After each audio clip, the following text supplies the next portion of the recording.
여러분, 5월 가정의 달이 이제 마지막 주일을 맞이합니다. 5월 가정의 달, 행복하고 화목하고 은혜롭고 성령 충만한 가정 만들어 오셨죠? 끝까지 만들어 가시기를 축복합니다. 그리고 나라사랑 보훈의 달 6월을 주님의 은혜 가운데 잘 열어가시는 여러분들 되시기를 주의 이름으로 축복합니다. 다시 한번 인사할까요? 우리는 주님의 것입니다. 하나님이 우리를 사랑하십니다. 우리는 누구의 것이라고요? 주님의 것입니다. 하나님이 저와 여러분들을 사랑하십니다. 제가 신학대학원에 재학 중일 때, 신대원 3학년생일 때 서울 모 교회에서 전임 전도사로 저를 뽑아주셨습니다. 연락이 와서는 이 전도사님 부임 설교를 준비하십시오 라고 목사님께 연락이 왔습니다. 제가 너무 기분이 좋아서 들뜬 마음에 열심히 설교 준비를 하고 있었습니다. 한 사흘 정도가 지났는데 저에게 전화가 때리릉 하고 왔습니다. 전화를 받아봤더니 그 목사님이셨습니다. 그 목사님이 이 전도사님, 네, 결혼을 아직 안 하셨네요. 예, 제가 못했습니다. 설교 준비 안 하셔도 됩니다. 죄송합니다. 그러시는 거예요.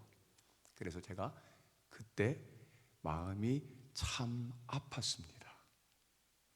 그 기억이 지금 떠올랐습니다. 그 교회 이름은 지명교회였습니다.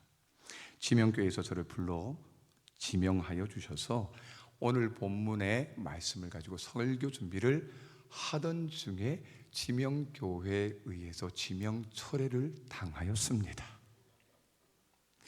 지명교회에 의해서 지명받고 지명교회에 의해서 지명철회되고 결국에는 지명교회를 가지 못했습니다. 지명교회를 위해 준비한 설교도 해보기도 전에요.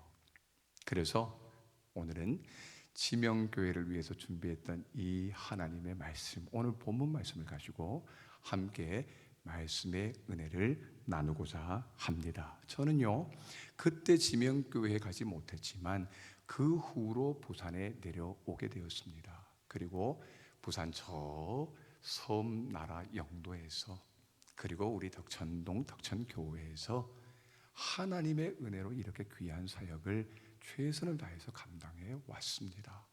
저는 하나님의 섭리요, 하나님의 부르심이요, 하나님의 인도하심이 있었다라고 믿습니다.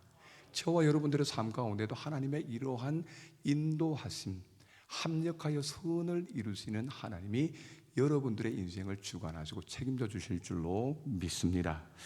오늘은 그때 못했던 설교를 너는 내 것이라 라는 제목으로 함께 말씀을 나누기 원합니다.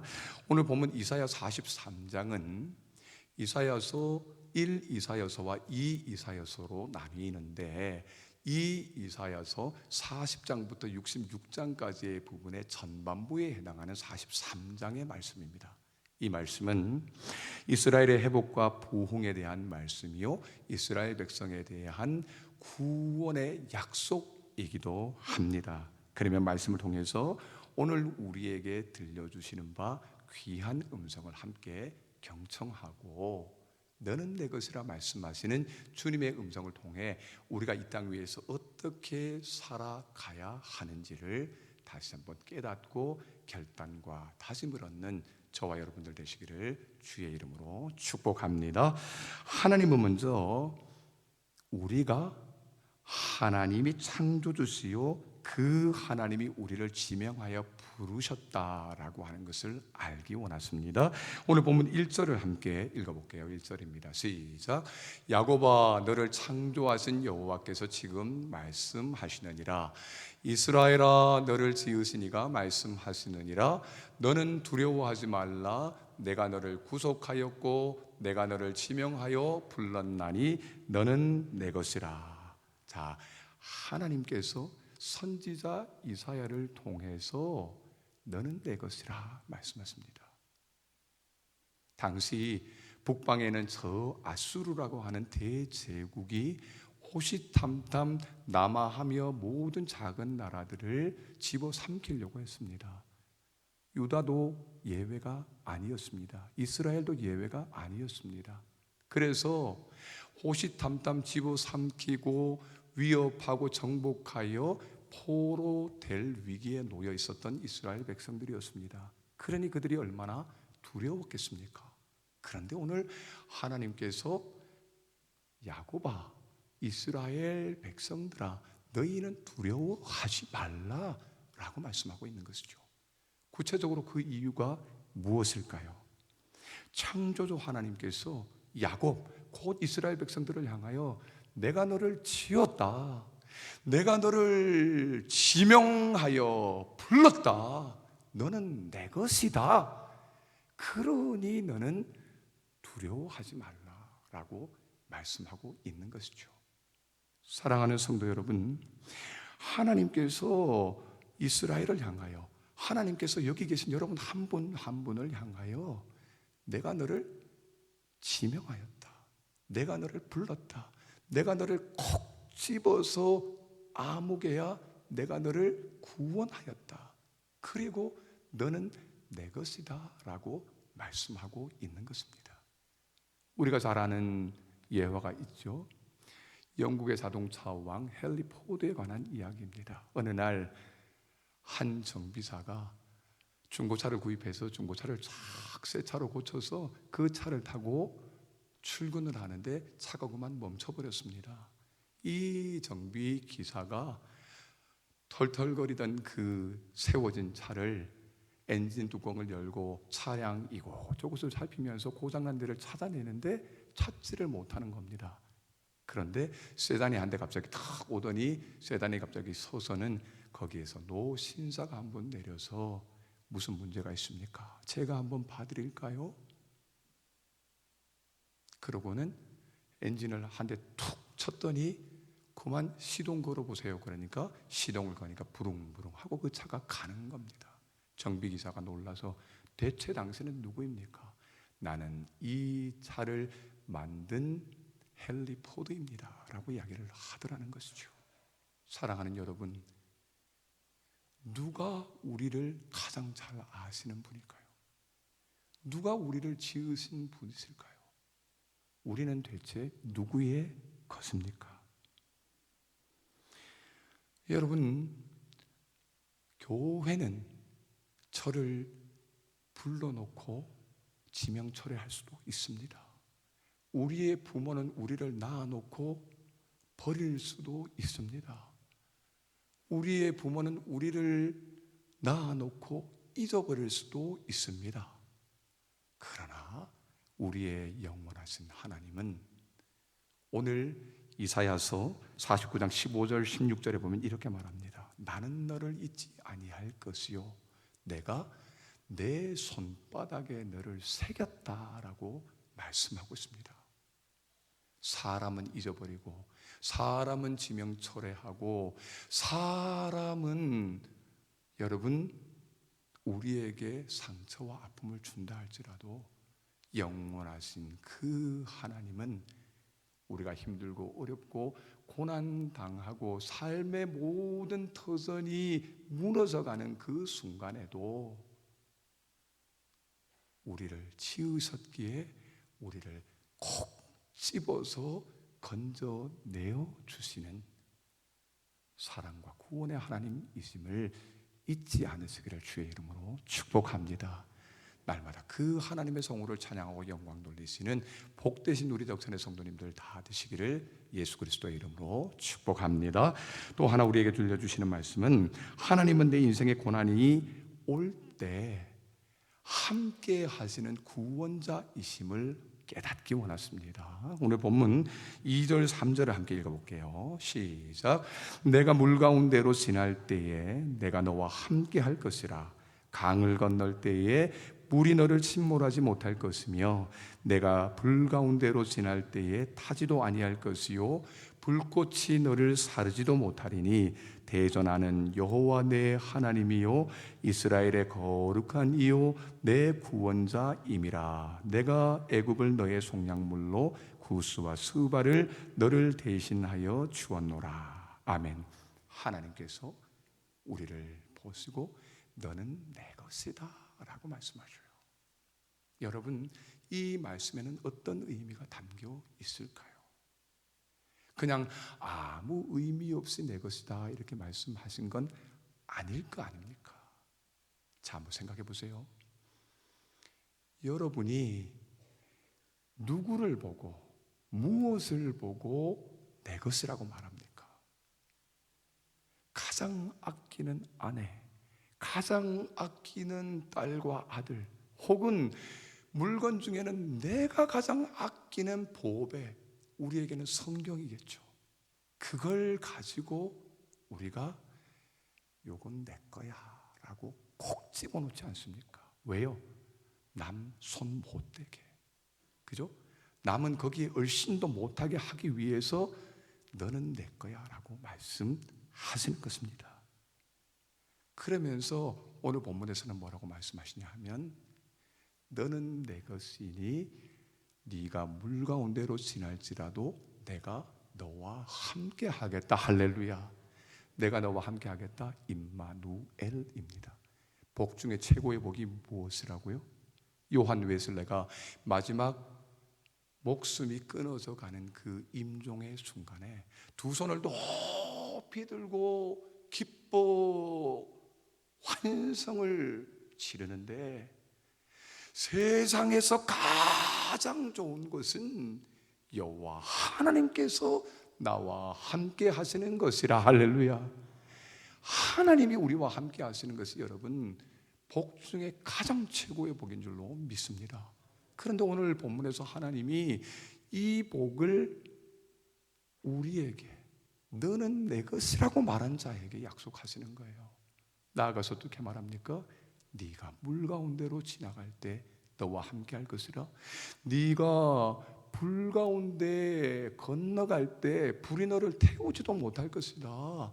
네가 물 가운데로 강을 건너갈 때에 내가 너를 도와주겠다.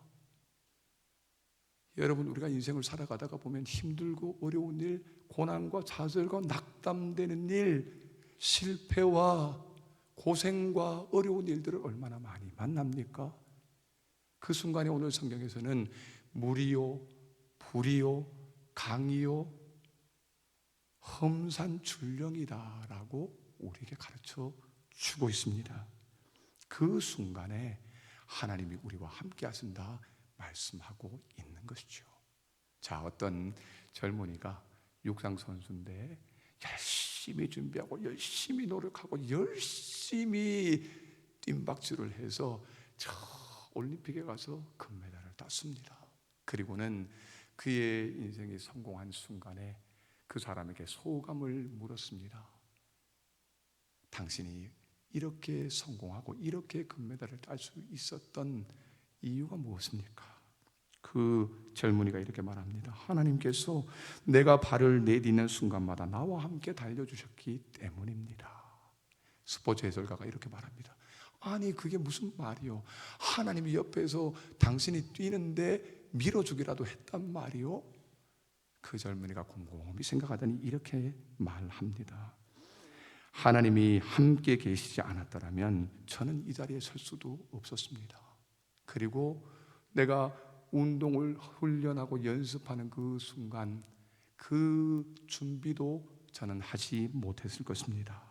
제가 최고가 되어야 하는 이 올림픽에 가서 메달을 따야 하는 필요성도 저는 느끼지 못했을 것입니다. 그러므로 하나님이 없는, 하나님이 함께 하지 않는 제 인생은 아무런 의미가 없는 것입니다 라고 하더라는 것이죠. 사랑하는 성도 여러분, 오늘 이사야 선지자는 환난, 핍박, 위험, 고난 가운데에서 나와 함께 하시고 나를 건져주시는 하나님을 향하여 이렇게 고백합니다. 너의 하나님이다. 이스라엘의 거룩한 분이다. 너의 구원자다라고 고백하고 있습니다.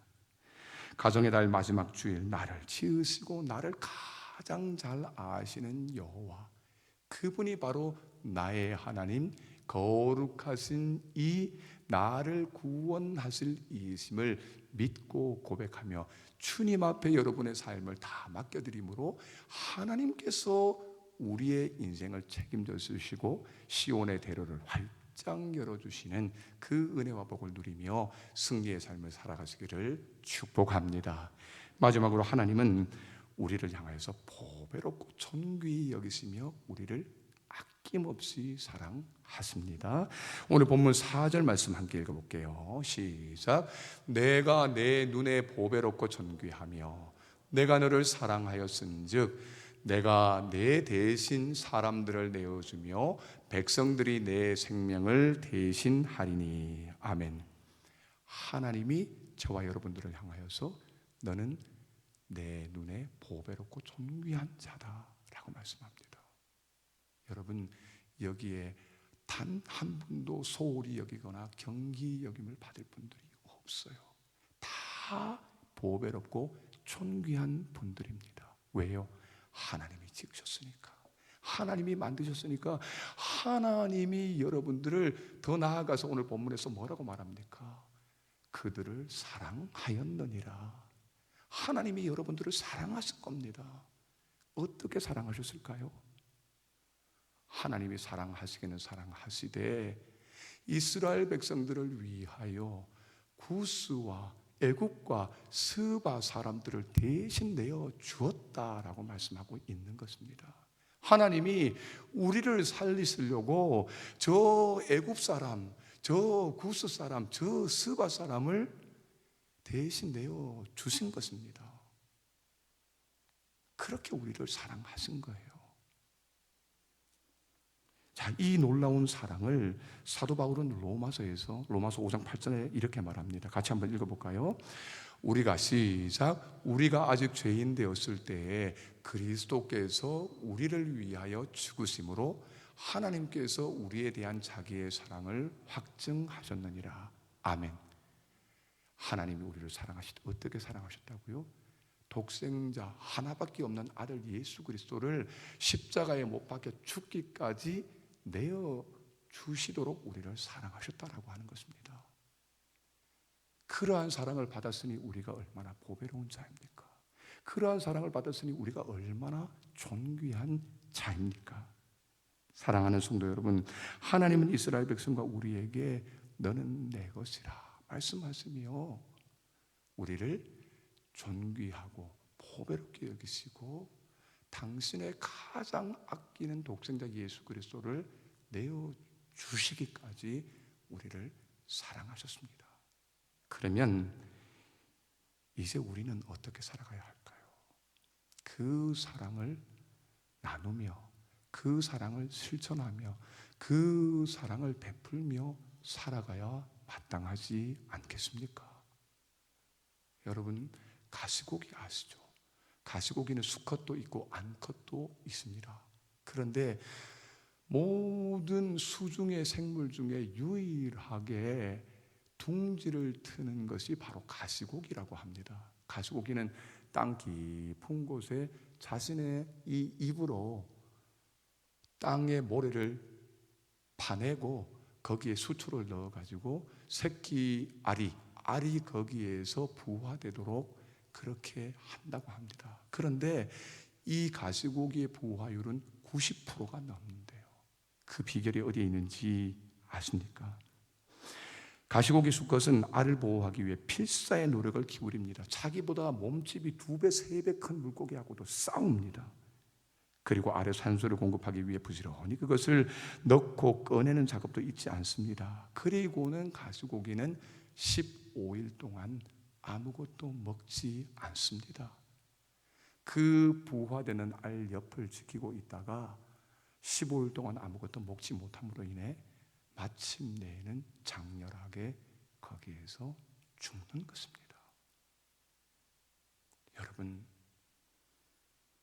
하물며 미물도 이렇게 사랑으로 섬기고 사랑으로 자신을 내어주는데, 우리가 하나님의 사랑과 택함을 받았다면, 하나님이 내 것이라고 말씀하시는 저와 여러분들이라면 우리 또한 마땅히 사랑하며 사는 것이 옳지 않겠습니까? 바라고 원하기는 이러한 삶을 살아 하나님도 우리를 보고 너는 내 것이라 말씀하시고, 우리도 우리 옆에 누군가에게 이 하나님의 사랑, 예수 그리스도의 사랑을 전하여 그분 또한 하나님의 것 되게 만드시는 복음의 신실한 일꾼들로 살아가시기를 주의 이름으로 축복합니다.